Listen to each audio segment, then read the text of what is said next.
হাসনাত আব্দুল্লাহ, সার্জিস আলমরা রাজনীতি করবেন, পুরো দেশকে উল্টে পাল্টে দিবেন, কিন্তু বাস্তবতা বুঝবেন না। রোগের সঠিক ডায়াগনোসিস করবেন না, রোগ সম্পর্কে উদাসীন থাকবেন, আবার রোগ থেকে মুক্তি পেতে চাইবেন, তা তো আর হতে পারে না। তারা রাজনীতি করবে কিন্তু ফ্যান্টাসিতে ভুগবেন। মঙ্গলবার আওয়ামী লীগের যে একটি মিছিল বের হলো রাজধানীতে, সেটি দেখে তারা সত্যি সত্যি কি ভয় পেয়ে গেলেন, টেনশনে পড়ে গেলেন, নাকি তারা যে হুঁশিয়ার হুঙ্কার ছাড়ছেন, সত্যি সত্যি তাদের কোনো রাজনৈতিক আদর্শবাদিতার জায়গা থেকে এই কথাগুলো বলছেন? তাদের রাজনৈতিক আদর্শ কি, সেটাই তো আমরা বুঝতে পারছি না, কিন্তু তারা হুঙ্কার ছাড়ছেন। সত্যি কথা বলতে, আওয়ামী লীগ বিরোধিতাই তাদের রাজনীতির মূল আদর্শ। আওয়ামী লীগের বিরোধিতাই তাদের এখন রাজনৈতিক পুঁজি।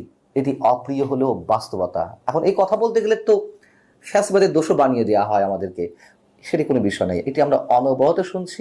আওয়ামী লীগের সময়ও আমাদেরকে বিএনপি জামাতের দালাল বানিয়ে দেওয়া হয়েছিল। তবে একটু মনে করিয়ে দিলাম, আবারও মাঝে মাঝে এই কথাটি মনে করিয়ে দিতে চাই। যাও, মঙ্গলবার রাজধানীতে আওয়ামী লীগের যে একটি মিছিল বের হলো, তাদের দৃষ্টিতে বেশ বড় মিছিল, মানুষের সংখ্যা তাদের মিছিলে বাড়ছে, এবং তারা সেটিতে যে প্রতিক্রিয়া জানিয়েছে, বিশেষ করে হাসনাত আব্দুল্লাহ তার ফেসবুক পেজে, খুবই হাস্যকর, স্রেফ হাস্যকর মনে হয়েছে।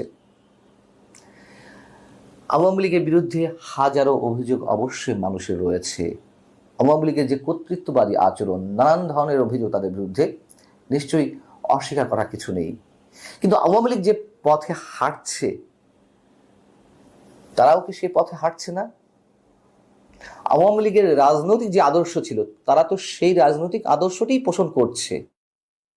5 আগস্ট গণ অভ্যুত্থানের পরপরই সপ্তাহ দুয়েকের মাথায়, আপনারা সার্চ করলে এখনো পাবেন, যে আমি বাড়িয়ে বলছি কিনা, সপ্তাহ দেড় থেকে সপ্তাহ দুয়েকের মাথায় আমি স্পষ্ট করে বলেছিলাম, এই ছাত্র সমন্বয়কদের যে বিতর্কিত কর্মকাণ্ড, যে অপকর্ম, তা আওয়ামী লীগকে ওয়েলকাম জানানো হচ্ছে এক অর্থে।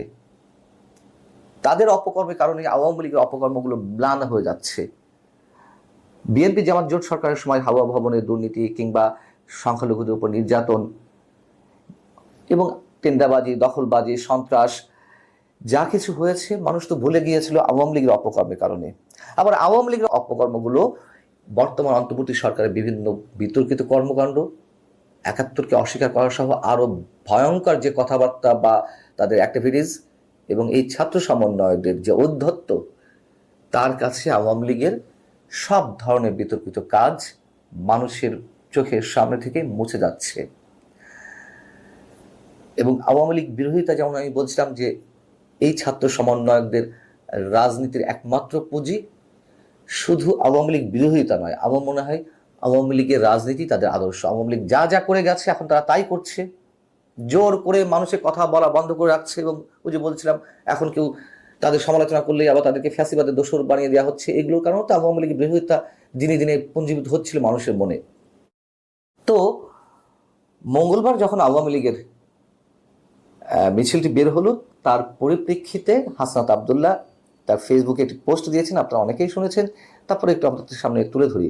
তিনি বলছেন যে, যেদিন থেকে আমাদের আওয়ামী বিরোধী অবস্থান এবং কম্প্রোমাইজের রাজনীতির বিরোধী থেকে শিষ্টাচার বহির্ভূত বলা শুরু হয়েছে, সেদিন থেকে আওয়ামী লীগের মিছিল বড় হতে শুরু করেছে। যারা কম্প্রোমাইজের রাজনীতি করছেন, তাদের সতর্ক করছি, অতি শিগগিরই আওয়ামী লীগ নিয়ে সিদ্ধান্তে আসুন, না হলে আপনারা করবেন কম্প্রোমাইজ রাজনীতি, আর আমি করব শিষ্টাচার বহির্ভূত রাজনীতি। আমি শিষ্টাচার বহির্ভূত রাজনীতি বা আচরণ শুরু করলে নিতে পারবেন না, সাবধান হয়ে যান। কাদের তিনি সাবধান করছেন? তিনি কি শিষ্টাচার বহির্ভূত আচরণ করবেন, মানে কিসের ভয় দেখাচ্ছেন তিনি? এটা রাজনীতি, এটা গণতন্ত্র, এটা 24-এর চেতনা। 24-এর চেতনা কি ছিল?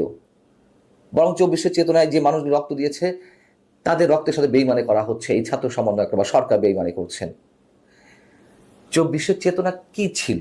শুধুমাত্র তো গণতান্ত্রিক আকাঙ্ক্ষা, একটা স্বৈরাচারী সরকারের পতন ঘটিয়ে মানুষ যাতে ভোট দিতে পারে, ভোটের মাধ্যমে নতুন নির্বাচিত সরকারের অধীন দেশ পরিচালিত হতে পারে, মানুষের ভোটাধিকারটা ফিরে আসে। এই তো, এর বাইরে আর কি ছিল? এখন যে লম্বা লম্বা কথা বলা হচ্ছে, এগুলো আমরা দীর্ঘদিন ধরে বলছি, তারপরেও বলতে হচ্ছে, মনে করিয়ে দিতে হচ্ছে তারা যা শুরু করেছে দিনের পর দিন। বরং এই ছাত্র সমন্বয়কদের উপরে, এই যে ছাত্র নেতাদের উপরে মানুষ অতিষ্ঠ, মানুষ বিরক্ত।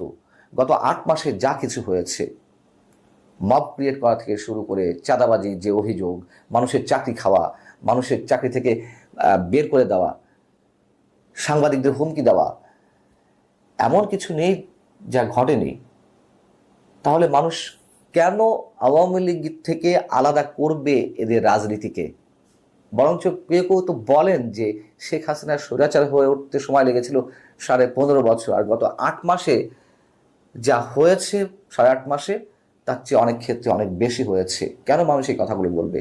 কি বলবেন? এগুলো আওয়ামী লীগ যারা ভক্ত সমর্থক তারা বলছে না। হাসনাত আব্দুল্লাহ আপনার ফেসবুক পেজে দেখুন কমেন্টগুলো কি পড়েছে, এবং প্রকাশ্যে তো দেশের লার্নেড পার্সন থেকে শুরু করে রাজনীতিবিদরা তারা তো বলছে যে তাদের যে বডি ল্যাঙ্গুয়েজ প্রকাশ্যে বলছে যে তারা কি হয়ে গেছে, কি মনে করেন নিজেদেরকে। গণমাধ্যমের পক্ষ থেকে হাসনাত আব্দুল্লাহকে জিজ্ঞাসা করা হয়েছিল যে কারা আপোষে রাজনীতি করছে, তিনি সরাসরি কিছু বলেননি। তিনি কি বলেছেন? অনেকেই আপোষে রাজনীতি করছেন, পরিস্থিতি অনুযায়ী প্রয়োজনে আমি তাদের নাম প্রকাশ করব। জুলাই গণ অভ্যুত্থানে মানুষের রক্তের সঙ্গে কোনো বেইমানি মেনে নেওয়া হবে না। এই যে জুলাই গণ অভ্যুত্থানে যারা রক্ত দিয়েছে, বরং বেইমানি অন্য কেউ না, বেইমানি তারাই করছেন। তাদের রক্তের উপর দাঁড়িয়ে ক্ষমতায় যাওয়ার যে একটা সুপ্ত বাসনা নয়, এটি এখন তো ওপেন। তারা ক্ষমতা কেন্দ্রে রাজনীতি করছে, ক্ষমতা কেন্দ্রে রাজনীতি করছে বিদায় ক্ষমতার উচ্ছিষ্ট তারা ভোগ করছে, এই জন্য তারা নির্বাচন হতে দিতে চায় না। তারা ভালো করেই জানে যে নির্বাচনে দাঁড়ালে কয়টা আসন তারা জিততে পারে, একটাও পাবে না, একটাও না। এটি তো আমার কথা নয়, বিভিন্ন জনের মুখ থেকে বেরিয়ে হয়ে আসছে। এবং আওয়ামী লীগকে রাজনীতি নিষিদ্ধ করলেই কি সব সমাধান হয়ে যাবে? ছাত্রলীগ নিষিদ্ধ করা হয়েছে, ছাত্রলীগ তার কার্যক্রম থামিয়ে রেখেছে। জামাতে ইসলামীকে 2009 সাল বা 10 সাল থেকে একেবারে অলিখিতভাবে নিষিদ্ধ করে রাখা হয়েছিল। তাদেরকে একটা ব্যানার নিয়ে রাস্তা নামতে দেওয়া হয়নি, তাদেরকে যেখানে পাওয়া গেছে সেখান থেকে আটক করা হয়েছে, ধাওয়া দেওয়া হয়েছে, হামলা করা হয়েছে। তাতে কি হয়েছে? জামাতের রাজনীতি শেষ হয়ে গেছে? বরং জামাত আরো সংগঠিত হয়েছে, আরো 4 গুণ 5 গুণ শক্তিশালী হয়েছে। আন্তর্জাতিক গণমাধ্যম ডিপ্লোম্যাটের একটা উদাহরণ এর আগে আমি অনেকবার দিয়েছি, যেখানে 2009 সালে জামাতের রোকন সদস্য ছিল মাঠ পর্যায়ে 15,000, সেটি 2024 নির্বাচনের আগে 2023 সেপ্টেম্বর এসে সেটি দাঁড়িয়েছিল 73,000-এ। আওয়ামী লীগ নিষিদ্ধ করলে তারা এরকম রাজনীতি করবে না, এরকম অ্যাক্টিভিটিস চালাবে না? এত সহজ রাজনীতি এতই শেষ করে যায় মানুষকে। বিএনপি আওয়ামী লীগের রাজনীতি এই বাংলাদেশ থেকে সমূলে উৎপাদন করা সম্ভব কখনো? বরং তারা আরো শক্তিশালী হবে।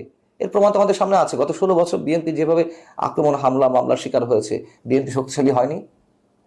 75 পরে আওয়ামী লীগ তো এক প্রকার নিষিদ্ধ ছিল, সেই আওয়ামী লীগ শক্তিশালী হয়নি?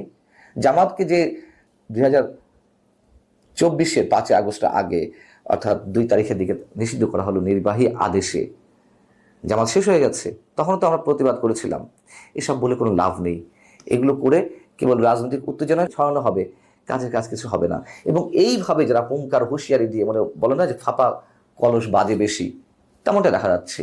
এগুলো বেশি দিন টেকে না, এবং আপনাদের রাজনীতি কতদিন থাকবে সেটা নিয়েও মানুষ এর মধ্যে ফোরকাস্ট করা। আপনাদের এই যে ছাত্ররা, যেই ছাত্র রাজনীতির মধ্য দিয়ে, ছাত্রত্বের মধ্য দিয়ে তারা যে আন্দোলনটি করলো, একটা কথা বলেছে আজ পর্যন্ত, শিক্ষার পরিবেশ সুষ্ঠু করতে, শিক্ষাক্রম নিয়ে, পাঠ্যক্রম নিয়ে, সিলেবাস নিয়ে, শিক্ষার মান উন্নয়ন নিয়ে, শিক্ষার বাজেট নিয়ে, সবকিছুই মানুষের কাছে এখন ভাওতাবাজি মনে হয়, সবার সবকিছু।